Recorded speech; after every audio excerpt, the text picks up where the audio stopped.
in the context of architecture and design, we do always have the presentation. So, I mean, if you're doing research by thesis, then no, the dissertation is written and sent to the examiners. But if it's by creative practice, then we always have the presentation, and that always happens at the same time at the PRS. So we have 2 times a year, in June and October, when the examinations occur.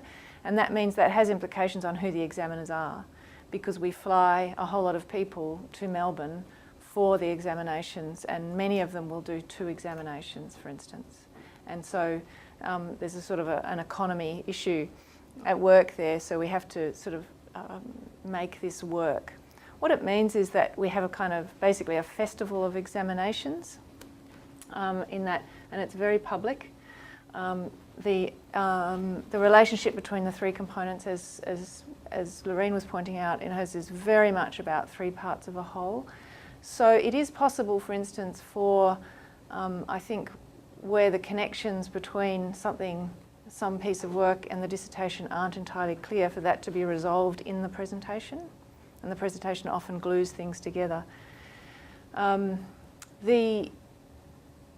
what happens, I do find, because I've chaired quite a lot of examinations now, and you get the examiners turn up and they've got the dissertation, they've read it, and they're not too sure about it, you know. And then they go to the presentation and they come out and they go, I've got it now, I understand. I didn't get it before. And it all comes together in that moment, having seen the work, experienced it, heard that presentation and read it. And that's the way it's meant to work. Now, what we're also moving towards, I mean, as Leslie's pointing out, the dissertation becomes often the most enduring thing, but we're trying to actually shift that for us, in that in the repository we will in future have the video of the presentation, quite detailed documentation of the work exhibited, as well as the dissertation. So the 3 components will become part of an archive that will endure and that can persist in being understood as 3 parts of a whole, as opposed to just the dissertation being on the repository, which is largely what has happened to date. So that will change. On this particular portal, which A&D has set up, see if I can get to the front page. What you will find in the research artefacts, which we're going to be putting a lot more up and changing the ones that are there. A lot of them are the examinations.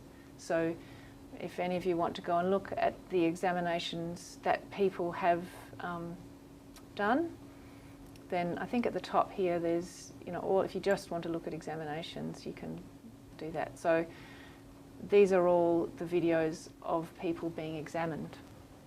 So you can go and watch some of those and get a feeling for how people have presented their work and the discussion that's ensued with the examiners. I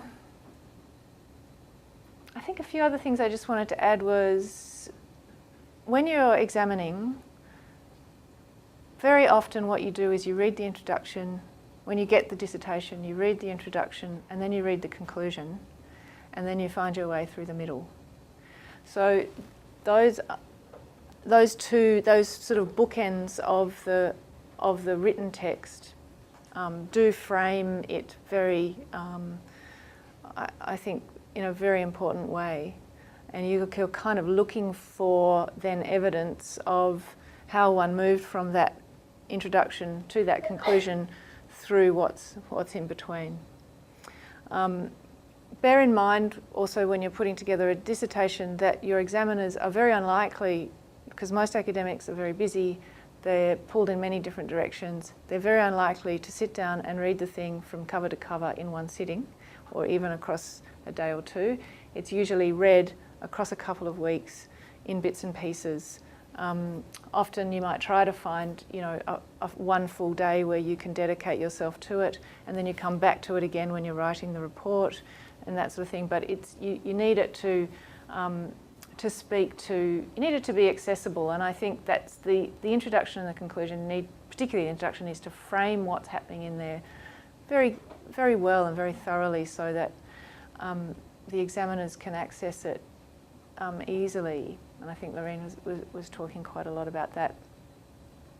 And that's also where this issue of being kind to your examiners is really important. I think generosity to them is quite key. I have seen examinations where the candidate resists giving any framing to the work, in the sense that they want the work to speak for itself. It's a series of fragments where they don't give you the examiner's access to a kind of context of the doing of the work.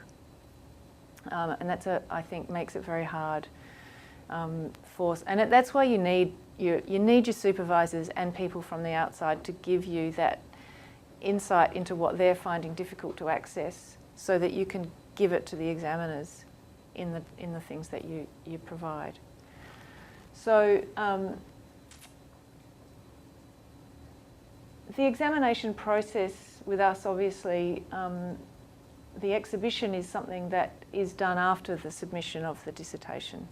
And Leslie's just saying don't create any new work for that, but actually with us it's inevitable, because, and it kind of is with the exhibition, because you have to create that and it isn't exactly an exhibition in A&D in the same way as an art exhibition. It is more, we started to talk about it a little bit more like a stage set, or it's a framework for the exposition of the research, because you inhabit it and you move through it, and you can use it as props in which you are presenting. In the presentation week we had with David Wicks, he was talking about don't use props. I was particularly interested in that, because the way he was talking about, you can't, unless you're very familiar with that object, it is often a mistake to bring it into a presentation. But quite often you are extremely familiar with these objects, because they are, or these things, or the stuff that you've set up, because they're part of your research. So they become very important. There was one examination a long time ago, I think it was an architect. I won't go, and just in case I'm getting it wrong, I won't go into names, but he was talking a lot about extrusion in the work, formally in the work, and he had a whole lot of things which he was pulling out and extruding. So the whole exhibition was built to actually physically exemplify the ideas that he was exploring in the work. And a lot of people do actually create objects or things that will do that. So, and it, as has already been said, it's really important that each of the components don't simply repeat one another.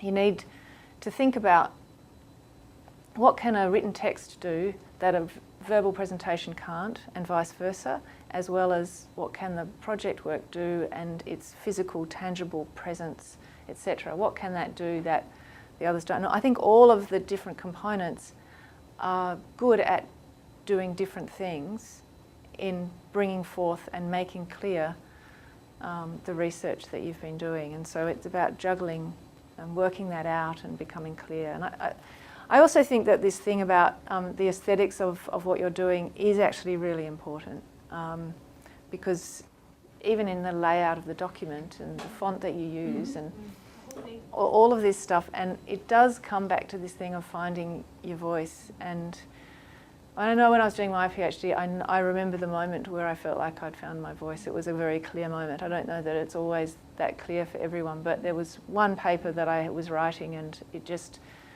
it was a very difficult one, and I had a really great editor who told me pretty much to rewrite the whole thing, which I did, and reorganise the whole thing. And then it came together into this moment where, and someone said, yeah, you've just found your voice, you've just got it there. And it was because I was writing from myself a little bit more. I had, and you often, I think you sort of do have to kind of emulate, in whether you're presenting, creating work or writing, you start out when you're first practicing in anything kind of emulating those things that you enjoy. And that's fine, that's what you have to do. But it's when you tip over from that emulation into it being suddenly your own thing, as it all comes together into something else, that you can then start to have that sort of more. And many people, when they start their PhD in creative practice research, already have that voice. And the PhD is a way of actually making that clear to you, because it's already part of quite a sort of relatively mature practice quite often, and it is already there. It's just sort of the PhD process helps you kind of bring that out.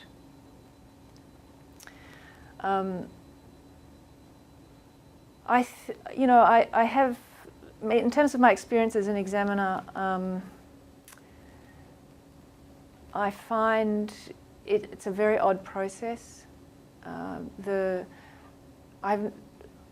Even though I've chaired lots of examinations where we have the 3 components here, I've never actually done an examination, however, where I'm part of a panel doing that. I've always experienced the ones where you just go to see the work, no one else is there, and then you go away and you read the thing. And I actually find it really lonely doing it in that mode. I actually don't like examining that way, but that's partly because I'm very familiar with the other mode of examination where there is quite a robust discussion where the veracity of the research, if you like, is under discussion in a way, and I personally like that. I think many minds is often more rigorous than one on my own. When I'm on my own doing it, I feel like I'm probably missing something. When there's other people around to point out what I might, you kind of work out something in a quite a genuine way, I think. But, there are different traditions in different fields, and they're all, I think, need to be dealt with in different ways. But I think that when you are going just to see the exhibition and not have that presentation to kind of take you through what's there, I think there is an extra onus on you to make it.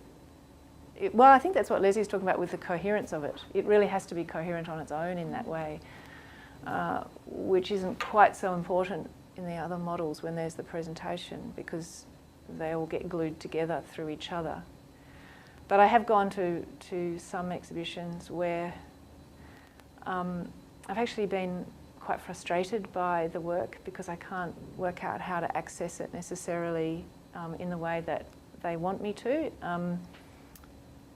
Partly because sometimes things aren't working, or it's just not, it's a sort of a strange loan. Just remember, if the examiner's coming to see your work and that's on their own and doing that, try to find ways to help them through it so they don't feel like they're in some sort of lonely, alienated experience, which I have at times felt. Not always, sometimes it's actually like, wow, this is fantastic, and you're really engaged with everything in the room, and that's what you want, so that the examiner's going away going, that was really exciting. That experience was exciting. Being in the work was exciting, as opposed to, oh, where do I go next, and what is this thing? And, it's sort of you're designing an experience effectively. But I think that's all I probably need to say about it.